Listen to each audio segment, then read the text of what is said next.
Hi everybody, this is Donnie Vaughn of the Marketing Twins. This tutorial I'm just going to showcase a few things about the media library just so you'll understand what all this means. Basically, media from a website standpoint in this case means, for the most part, most every image that you see. For instance, these buttons here. I'm not talking about this because this is an embed thing from Vimeo. This We Are the Sermon graphic.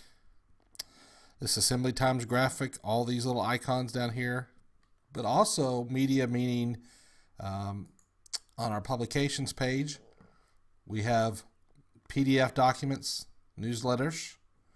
We also have on the audio page MP3 players, MP3 files, that are uploaded as sermons. This audio player, if you want to know more about that, you have to watch the tutorial on how to update the audio sermons. But that's what media means. So photos, you could also have Excel documents on here. Not sure about Word documents or PowerPoint, but most cases I recommend you put it into a PDF document, convert it into that, so that way more people can see it for those people who don't have access to the Microsoft Office suite of products. But anyway, how do we look at the media library? We'll go to our dashboard, and down here on the left hand side you see media. And when you go to the library, you're going to see everything from here, some MP3 players to PDFs. You're going to see some ping files that have been put in. You're going to see a lot of different JPEGs, and there's just tons and tons of them. You can see that down here on the lower left, or lower right, there's one of 11 pages. So there's a lot of pages. I can go to the very end, and you can see some of the things that were originally part of the site before we started tweaking with it. Not all of these images are valid anymore. Let's just, when we load something up in the media library, we might come back in and add a new icon to override that one, but the old image still stays there, and that's okay. We've got a lot of storage space, so we don't worry too much about things in the media library. There might be from time to time, if you have tried to load a huge, like a video file or something like that, that we might run out of space there.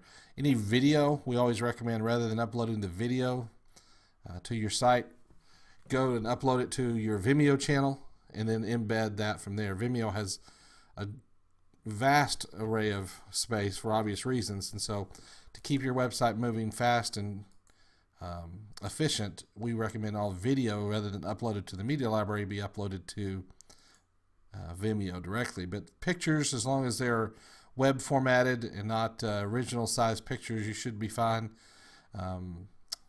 So you got a lot of different things there, and I want to showcase a couple of things about these images just so you can see it. Primarily, let me see if I can get the site to respond to me. Okay, here we go. So let's look at this assembly times image.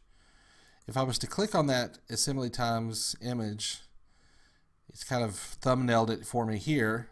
It's got the dimensions of it. Well, these are based in pixels, 290 pixels by 150. That's typically how you talk in terms of graphics and images. But the main thing I want to show you is this right here. Every image on your site, I'm going to say that loosely, I mean most of the images on your site have their own URL. So for instance, if we ever wanted to do something with that, a graphic elsewhere, and I was to open that up and paste that directly into, you can see that the image it's got its own URL.